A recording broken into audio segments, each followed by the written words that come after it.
परमात्मा कोई रास्ते का पत्थर नहीं, ऐसा होता तो सभी को मिल चुका होता।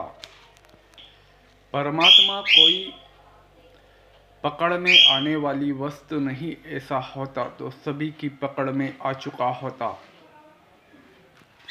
परमात्मा एकांत की प्राप्ति का नाम है।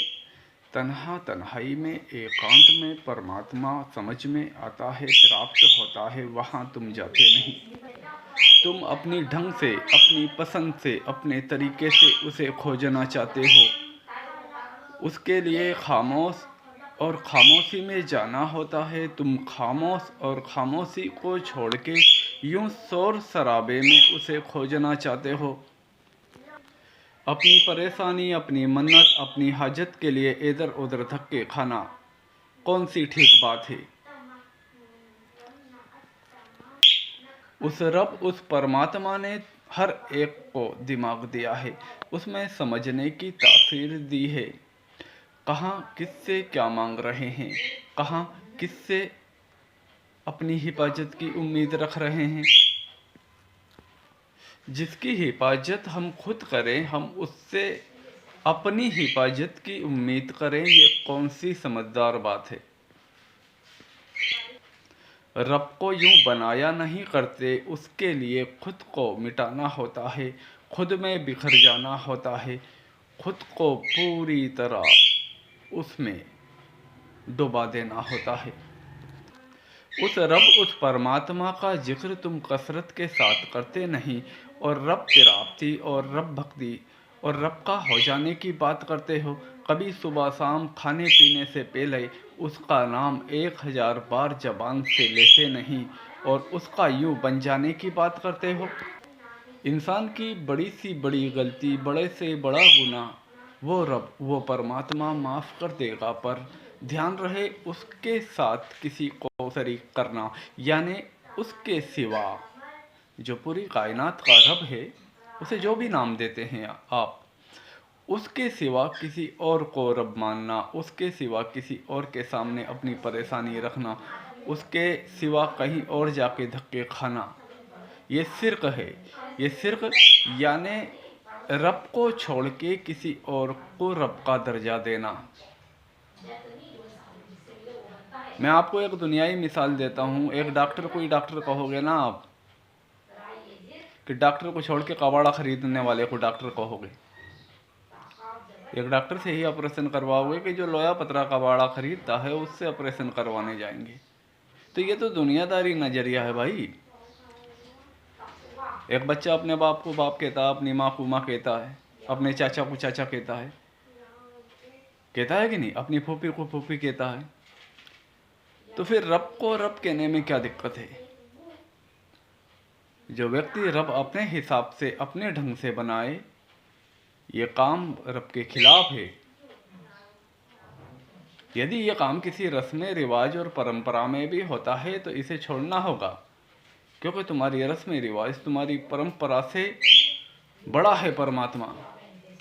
तुम्हारी ये रस्म रिवाजें बाद में बनी है, परमात्मा था, है और रहेगा।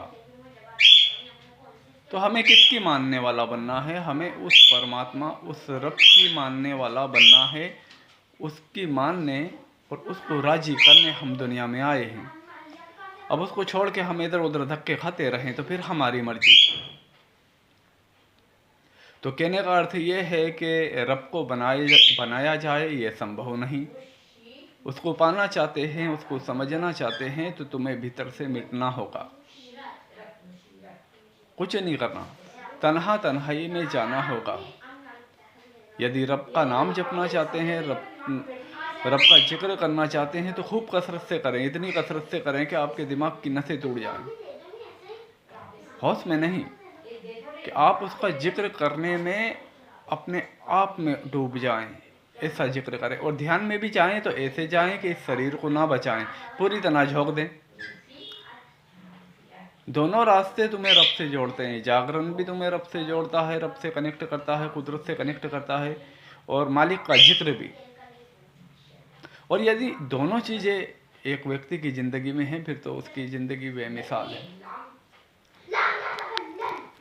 तो हमारे कहने का मतलब ये है, परमात्मा को परमात्मा समझो, उसे खेल ना बनाओ, क्योंकि जब वो कुदरती कहर भेजने पे आता है तो बस्ती की बस्ती तबाह कर देता है। तो वो इंतज़ार करता है, वो तुम्हें दे के भी आजमाता है, तुमसे लेके भी आजमाता है। तो तुम्हें दिया है तो उसका शुक्र करने वाले बनो, उसको समझने वाले बनो, एक दूसरे को साथ लेके चलने वाले बनो। यूँ गुंडागिर्दी ना करो, उसके नाम पे गुंडागिर्दी ना करो, वो सब देख रहा है। और रही बात मेरे तेरे की, तो यहाँ संसार में ना कुछ मेरा है ना कुछ तेरा है, सब कुछ उस रब का है जिसने बनाया है। तुम्हारे हमारे बाप का है क्या? हमारा तो ये शरीर भी नहीं है भाई, ज़रूरत पड़ने पे ये साया भी साथ नहीं देता जो परछाई है। तो आप कौन से मेरे तेरे की बात कर रहे हो? तो सब कुछ परमात्मा का है। तो हम परमात्मा के बन जाएं। जब हम परमात्मा के बनेंगे तो ये बाहर जो है सब हमारा हो। नहीं यही समझ में, दिमाग लगाएं थोड़ा। मैं किसी चीज़ की बुराई नहीं कर रहा हूँ, मैं सिर्फ परमात्मा जो दुनिया बनाने वाला है उसकी बात करता हूँ, उसके आहत की कठपुतली हूँ। वो जो बुलवाता है वो बोलता हूँ, वो जो करवाता है वो करता हूँ।